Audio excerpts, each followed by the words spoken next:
जोहार दोस्तों, मैं Ranjeet Kumar study for goals पर आप सबों का स्वागत करता हूं। फ्रेंड्स, झारखंड सचिवालय यानी जेएसएससी सीजिल या फिर अब तो यहाँ पे दो और एग्जाम जुड़ गए हैं, नगर पालिका सेवा संवर्ग और जो जेएसएससी सीजिल विशिष्ट योग्यता है, वहाँ पे भी जो खोटा का सिलेबस है पेपर टू खोटा का, वह बिल्कुल सेम है। तो इन सारे एग्जाम को लेकर जो हमारा खोटा का सीरीज है, उसका जो पद्य भाग है उसमें एक पुस्तक खोटा काठे पैदे खंडिका यह क्लास 5 है। इस पुस्तक के लेखक ए.के. झा हैं और आज जो हम पोएम देखेंगे फ्रेंड्स, वह देखेंगे मानुस ना मेड़। मानुस का मतलब मनुष्य और या मेड़ मतलब मूर्ति। यहाँ पे मेड़ का सेंस है मूर्ति। अगर आप हजारीबाग चतरा वाले साइड के हैं तो मेड़ का मतलब वहाँ हम लोग जनरली जो बचपन से सुनते आ रहे हैं वह आरी होता है, मतलब जो खेत के चारों तरफ बाउंड्री होता है उसे कहते हैं। लेकिन यहाँ पे क्या सेंस है फ्रेंड्स, मूर्ति के सेंस में है। मानुस न मेड़ जो कविता है फ्रेंड्स, वह जनरली स्त्रियों का जो दोहरा दर्जा है या फिर स्त्रियों के साथ पुरुषों की कंपैरिजन में जो सोसाइटी ने सदियों से डिस्क्रिमिनेशन करते आ रहा है, उस पे लेखक ने उनके फैक्ट्स को बताने का प्रयास किया है, उनके दशा को बताने का प्रयास किया है। तो फ्रेंड्स, इस पोएम का हम हिंदी भावार्थ देखेंगे, देन इस पोएम से बनने वाले वस्तुनिष्ठ प्रश्न भी हम देखेंगे। चलिए आते हैं टॉपिक पे। फ्रेंड्स, मैं बुक के बारे में लगभग पिछले चार क्लास में डिस्कस कर रखा हूँ। थोड़ा सा हम लोग यहाँ समय बचाते हैं और हम लोग सीधे आते हैं कंटेंट पे। फिर भी जो फैक्ट है कुछ जो इंपॉर्टेंट है वह मैं बता देता हूँ कि इस पुस्तक के लेखक कौन है फ्रेंड्स। तो ए.के. झा सर हैं, उनका पूरा नाम अजीत कुमार झा है और पिता वगैरह का भी नाम प्रीवियस एग्जाम में पूछे गए हैं, तो आपको ध्यान रखना है लक्ष्मी नारायण झा। और सबसे बड़ी बात, इनका जन्म याद रखिए कि प्रकाशकों के द्वारा यह बताया जाता है, लेकिन इनका जो जन्म है वह 20 जून 1939 है और यह झारखंड ईसाई 2017 में पूछा गया था। और दो डायर जिरुल फुल जो कि 10th क्लास की एनसीईआरटी की पुस्तक है, वहाँ पे भी यही डेट ऑफ बर्थ दिया गया। तो आप इन फैक्ट्स के अकॉर्डिंग रिलेट करके चीज़ों को ध्यान में रखिए, ठीक है। और इनको जो एक और प्रश्न पूछा जाता है कि इनका उपनाम, तो इन्हें झारपात और वेदर वाइज के नाम से या मौसम विज्ञानी के नाम से इन्हें जाना जाता है, ठीक है। चलिए आते हैं पोएम पे। पोएम में फ्रेंड्स मानुस ना मेड़, आगे इसका भावार्थ बहुत अच्छे से दिया गया है, इसे भी हम पढ़ेंगे। लेकिन चूंकि पोएम से भी मान लीजिए स्टांजा पूछ दिया और पूछ दिया गया किस पुस्तक के से है या किस लेखक के द्वारा लिखा गया, तो वैसे कंडीशन में अगर हम एक बार देखे रहते हैं ना तो हमारे दिमाग में सीट रहता है, तो हम आसानी से आंसर कर पाएंगे। चूंकि कंपटीशन तो थोड़ा ज़्यादा है, हमें कोशिश करना है कि खोटा में भाई 90+, 94, 93 क्वेश्चंस करेक्ट होने चाहिए, तभी आप कंपटीशन में आगे बने रहेंगे। और ये चरितार्थ है क्योंकि समय इतना मिल गया कि लोगों ने पढ़ रखा है और स्कोर कर भी रहे हैं, ठीक है। तो पोएम का नाम है फ्रेंड्स मानुस ना मेड़, मनुष्य या मूर्ति। स्त्री को बोला जा रहा है कि आप मनुष्य हो या स्त्री हो। अभी क्यों बोला जा रहा है आगे हम लोग देखेंगे। इस पोएम का फ्रेंड्स रेडियो प्रसारण हुआ था 1983 में। तो यह भी ध्यान रखिए, कुछ वर्ड्स हैं जो ध्यान में रख लीजिए। सीथा का मतलब मांग होता है, मईस का मतलब पोंछ के, ठीक है। ढांगा मतलब लंबा, रंगिया मतलब लाल, गात मतलब फ्रेंड्स शरीर। और एक लोकोक्ति आया है, इसे लोकोक्ति कहेंगे दादा भोरसे कतारी, मतलब भोरसे मतलब हो गया कि भरोसे, ठीक है, दादा भरोसे कतारी। इसे पोएम में जब आएगा तो समझेंगे कि दूसरों के भरोसे मत रहना। तो यह क्या है, एक तरह से लोकोक्ति है कि बहुत बार बार इसका यूज किया गया समाज के द्वारा। तो ये क्या हो गया, एक लोगों के द्वारा बनाया गया उक्ति हो गया, जिसका अर्थ क्या है, तो दूसरों के भरोसे ना रहना, ठीक है। चलिए हम एक एक करके पोएम को पढ़ते हैं। लुगे लेप्टल मेड़ तोय तोर मानुस रूपटा कोई, कह रहा है कि तुम साड़ी, एक सुंदर साड़ी में लपेटी हुई मूर्ति हो या फिर स्त्री हो। फिर आगे कहता है कोई कोई कंधे गिलो तोर मानुस रूपटा कोई, कह रहा है कि तुम्हारा जो मनुष्य रूप है वह कहाँ चला गया। ऐसा इसलिए कह रहा है फ्रेंड्स क्योंकि आप अगर अपनी सोसाइटी में भी देखेंगे तो शुरुआत से मतलब जो स्त्री जाति है उसका मनुष्यों ने, पुरुषों ने क्या किया एज ए एक, अगर आप इतिहास भी देखेंगे तो उन्हें उपभोग का साधन मात्र समझ के उनको उस तरह से ट्रीट किया गया। आप ऐसा नहीं है कि अभी भी वर्तमान परिदृश्य से भी कोरिलेट करेंगे तो ऐसा आपको देखने को मिलेगा। आप सती प्रथा ले लो या फिर वोट देने के अधिकार ले लो या फिर अभी पुरुषों और स्त्रियों के कपड़े ही देख लो। तो अगर आप डीपली देखेंगे, गौर से देखेंगे तो आपको फील होगा कि कहीं ना कहीं स्त्रियों को मतलब उपभोग का साधन, मनोरंजन का साधन के रूप में भी ट्रीट किया जाता है। हाँ, ऐसा नहीं कि इसमें सुधार नहीं हुआ है, बिल्कुल हुआ है, लेकिन वो इक्वालिटी नहीं हुआ है, पुरुषों के बराबर इक्वालिटी नहीं हुआ है। अभी भी आप फिल्मों देख लो तो आइटम सॉन्ग भी एक एग्जाम्पल है, ठीक है। तो ये इतिहास रहा है, शुरुआत से रहा है। हाँ, ये जरूर कह सकते हैं कि इसमें सुधार हुआ है। आज भी स्त्रियां, मतलब अगर आप ऑफिस में देखेंगे तो ऑफिस का कोई परिधान नहीं है, स्त्रियां पुरुषों के जैसा, मतलब सेम ड्रेसेस होते हैं, सब कुछ सेम प्रोफेशन होता है, सेम सैलरी होता है, सेम वर्क होता है। तो सुधार हुआ है, लेकिन पूरी तरह से इसे नहीं कह सकते हैं। इसी तरह से लेखक ने इन्हीं विचारों को इस पोएम के माध्यम से बताने का प्रयास किया, ठीक है। पहला स्टैंजा हो गया, आई होप कि आपको समझ में आएगा। गहनाएं बांधल गात तोर, चूरी शाखाएं हाथ तोर। बोल रहा है कि गहना से तुम्हारा पूरा शरीर गहना से सजा हुआ है। चूड़ी शाखाएं हाथ तोर, हाथ में वगैरह क्या, चूड़ी और शंख होता है ना, एक गांव में सफ़ेद सफ़ेद दादी वगैरह पहनती थी, तो शंख होता है, ठीक है। ढांगा चूले खोपाएं माथा, मतलब बहुत बड़ा बड़ा तुम्हारे सर पे बाल है, खोपा है। रंगिया करल मांझ सीधा, मतलब कि उस मांग में, रंगिया मतलब सिंदूर, करल मांझ सीधा मतलब मांग में सिंदूर भरी हुई। तो कवि कह रहा है कि ये सब तुम्हारे लिए ही क्यों, स्त्री जाति के लिए ही क्यों, हर चीज़ आप गौर करेंगे तो ये स्त्री के लिए क्यों है, क्यों, क्योंकि स्त्री को हमेशा से क्या है कि उसका जो मनुष्य का जो ओरिजिनल रूप है, जो मनुष्य का गुण है, उससे उसे क्या किया गया है, थोड़ा हट के मूर्ति के जैसा प्रयोग किया गया है, ठीक है। मतलब मूर्ति के जैसा ट्रीट किया गया है, यहाँ पे वही बताने का प्रयास किया है। ये सब जो है ना, मतलब शंख गहना ये सब क्या है कि मतलब किसे सजाते हैं, अगर मूर्ति को ही अगर आप देखेंगे, ये देखिए मैं फिर बोल रहा हूँ कि ये सारे लेखक के विचार हैं। तो कौन सजाता है, तो मूर्ति वगैरह कौन सजाता है, मनुष्य का जो शरीर भगवान ने बना के रखा है वो तो ऑलरेडी मतलब अच्छा है ना, उसमें उसको सजाने की ज़रूरत क्या है, ऐसा लेखक कर रहे हैं। और लेखक ये भी कह रहे हैं कि अगर सजाने की ज़रूरत है फिर ऐसा भेदभाव क्यों, केवल स्त्रियों के साथ ही क्यों, स्त्रियों को ही क्यों सजाया जा रहा है, स्त्रियों को क्यों ही मतलब उपभोग का साधन के रूप में समाज ट्रीट कर रहा है, ऐसा बता रहे हैं। की बचकलें गहनाएं तोर, साइज गेलो गात, साइज गेलो गात गोई। मतलब बोल रहा है कि क्या गहना, मतलब गहना तुम्हारे शरीर से भी ज़्यादा इंपॉर्टेंट है, तुम्हारे शरीर से भी ज़्यादा, मतलब जो तुम्हारा मनुष्य का रूप है, मतलब उससे भी ज़्यादा इंपॉर्टेंट है वह निर्जीव चीज़। गातेक से की धातु बेसी, ई की कैले होय होय, तोर मानुष रूपटा कोई। वही बोल रहा है कि मतलब इन धातु, मतलब शरीर के कंपेरिजन किया जा रहा है धातु से, मतलब तुम्हारे शरीर से ये जो धातु की वस्तुएं वह ज़्यादा इंपॉर्टेंट है, जो तुम्हें एक अलग पहचान देने का प्रयास कर रहे हैं, ठीक है। आगे बताते हैं लेखक, मामी खेले भैगना कोराएं, ई रूप कृष्ण धर्मिक लीलाएं।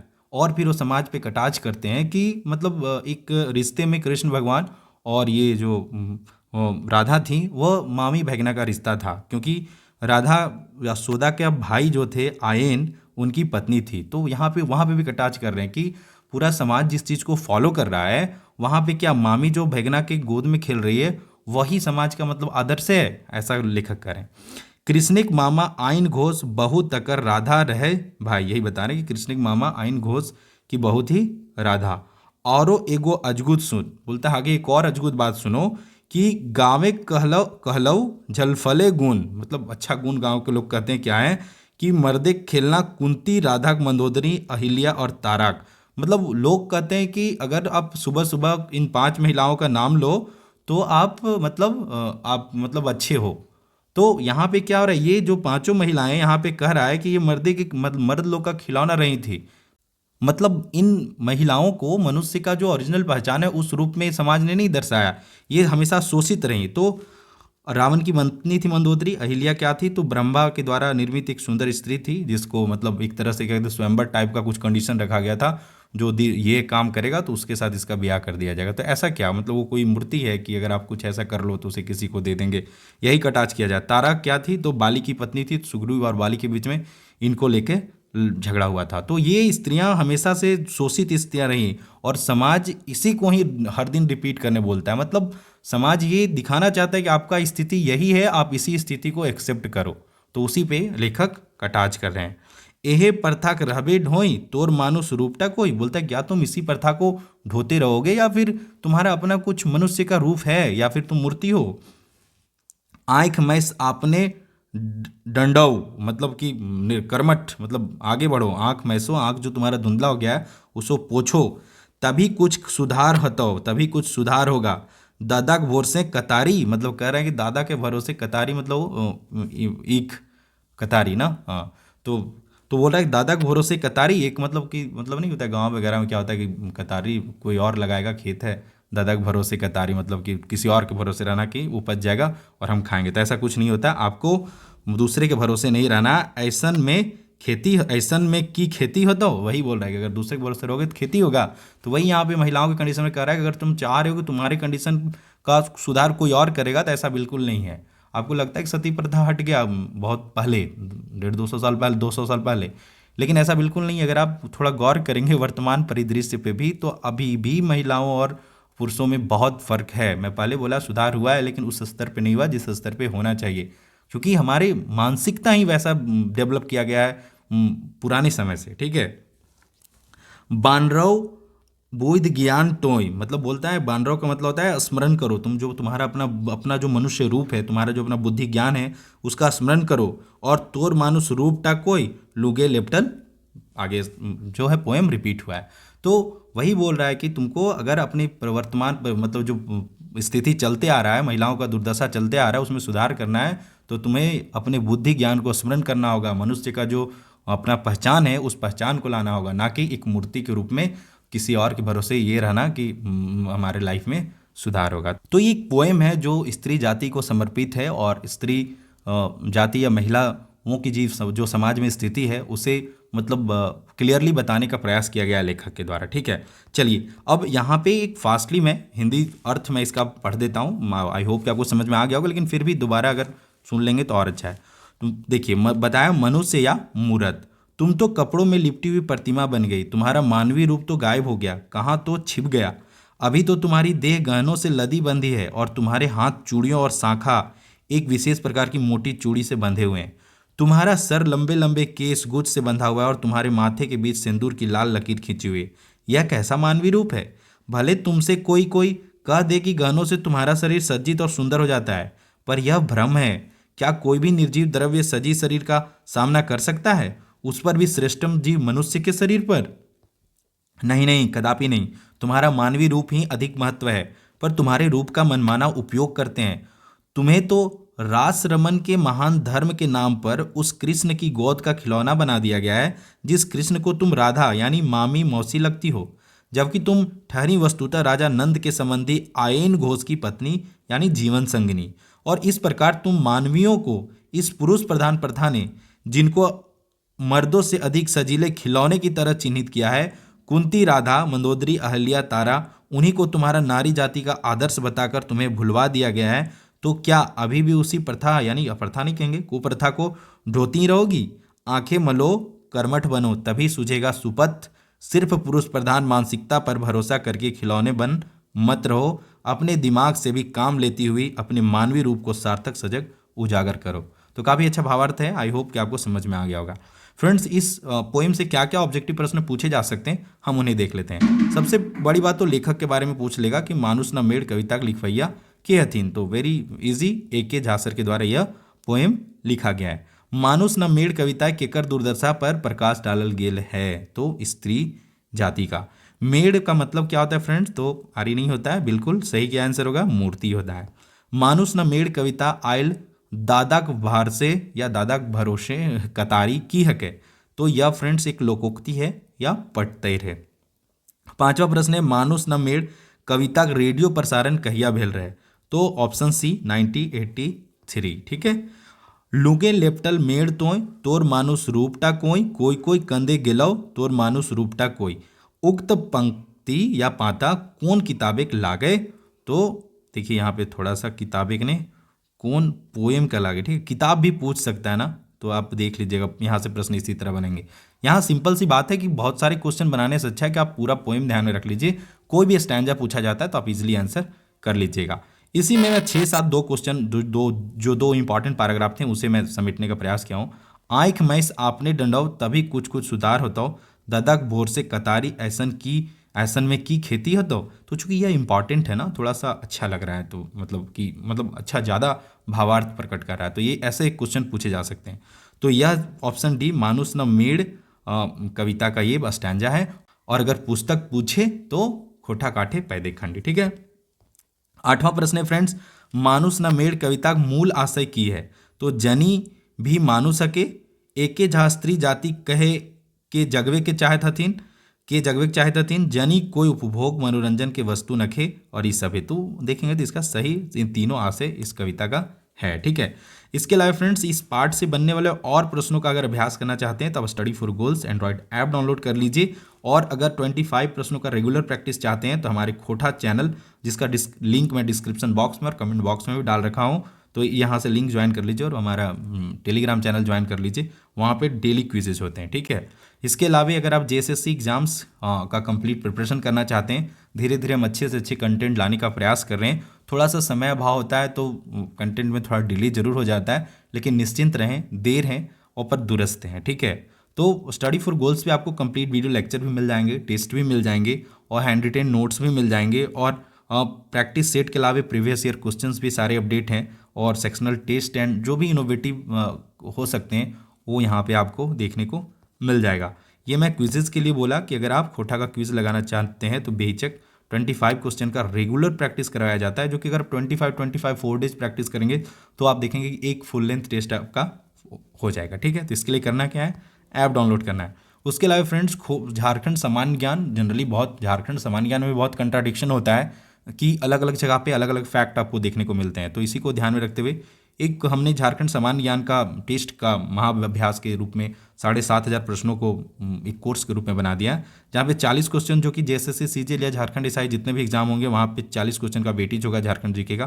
तो उसके लगभग 100 सेट्स अपडेट किए जाएंगे। जब मैं वीडियो रिकॉर्ड कर रहा हूँ तब 40 test update approx 40 test update किए गए और वो बैक टू बैक मतलब एग्जाम से पहले तो लगभग 100 तक हम लोग पहुँच जाएंगे। टॉपिक वाइज सेक्शनल टेस्ट भी यहाँ पे मिल जाएगा, विगत वर्षों के झारखंड जीके भी मिल जाएंगे और सब्जेक्ट वाइज टेस्ट भी मिल जाएगा। ठीक है, इसके अलावा एक खोटा का हमारा स्टडी फॉर गोल्स का सबसे ज़्यादा पसंद किया जाने वाला कोर्स है, वह है 50 फुल लेंथ टेस्ट और यहाँ पे इसके अलावा 10 विगत वर्ष के प्रश्नों पेपर प्रीवियस ईयर पेपर भी हैं और 200 plus topic wise sectional test है। और हमने इसमें एक सुधार किया कि अब हम इसमें 5 मोस्ट एक्सपेक्टेड टेस्ट भी यहाँ पे अपडेट करेंगे, मतलब 50 + 5 55 टेस्ट आपको देखने को मिलेंगे। या जेएसएससी सीजीएल झारखंड सचिवालय नगर पालिका सेवा संवर्ग और जेएसएससी सीजीएल विशिष्ट योग्यता सारे एग्जाम के लिए उपयोगी है। तो आप इस कोर्स से भी जुड़ सकते हैं, स्टडी फॉर गोल्स को सपोर्ट भी कर सकते हैं ताकि वो और बेहतर कंटेंट लेकर आप तक आ सकें। ठीक है, इसके अलावा अगर आप संपूर्ण भूगोल चाहते हैं तो आपको 225 पेजेस की 2 बुकलेट आपको होम डिलीवर हो जाएगा। 20 प्लस रिकॉर्डेड वीडियो लेक्चर आपको मिल जाएंगे। Hand written notes, soft notes ये तो घर जाएगा ही, आप पे आपको सॉफ्ट नोट्स भी मिल जाएगा और टॉपिक वाइज सेक्शनल टेस्ट भी आपको मिल जाएगा। तो ठीक है, अगर आप जेरोक्स कॉस्ट भी देखें तो अगर मार्केट में कराएंगे तो 225 पेजेस के ये 225 से ज़्यादा पड़ जाएगा। तो ये बस ये आपके लिए है, आप रिजल्ट दीजिए, यही स्टडी फॉर गोल्स का मतलब फ़ी है। ठीक है, और अगर कंप्लीट खोटा चाहते हैं 200 plus video lecture, 150 plus hand written notes, 200 plus mock test, तो आप इस कोर्स को भी चूज कर सकते हैं। यहाँ पे आपको video lecture, full length test, previous year paper, sectional test सारे मिल जाएंगे। कुछ कंटेंट चूंकि सिलेबस बहुत ज़्यादा था तो कुछ कंटेंट मुझे मजबूरन दूसरे शिक्षकों के सहयोग से भी बनाना पड़ा, पर आप निश्चिंत रहें, बैग जैसे मुझे समय मिलते जाएगा सारे कंटेंट एक एक करके रिप्लेस होते जाएंगे। साथ ही इन सारे कोर्सेज की वैलिडिटी जो है वह एग्ज़ाम होने तक है। ठीक है, जब तक एग्ज़ाम नहीं होता है तब तक यह आपके लिए उपलब्ध रहेगा। ठीक है, तो फ्रेंड्स आई होप कि आपको कंटेंट अच्छे लग रहे होंगे। अगर आपको अच्छे लग रहे हैं तो आप ऑब्वियसली वीडियो को लाइक किया कीजिए और अगर आप चाहें अपने दोस्तों को भी तो शेयर कर सकते हैं। बाकी ध्यान रखिए कि फ्रेंड्स 2 से 3 लाख लोग एग्जाम में बैठते हैं, सिलेक्शन होता है 1000, तो आपको उसी तरह से यूनिक काम करना पड़ेगा। ठीक है, यूनिक बनने के लिए यूनिक काम करना पड़ता है। बाद में चमकने के लिए सूर्य की तरह चमकने के लिए पहले तपना पड़ता है। तो ये बहुत से एग्जाम्पल सोसाइटी में हैं, बहुत से मोटिवेशनल कोट्स हैं, तो उन्हें लाइफ में भी उतारिए। और मैं तो कहता हूँ अभी ऐसा समय है कि ईच एंड एवरी सेकेंड पढ़ने पे लगाइए और मेरा और स्टडी फॉर गोल्स का बेस्ट विशेष है कि आपका सिलेक्शन हो। ठीक है, तो friends all the best for your upcoming exams and for your preparation. जय हिंद, जय झारखंड एंड जोहार।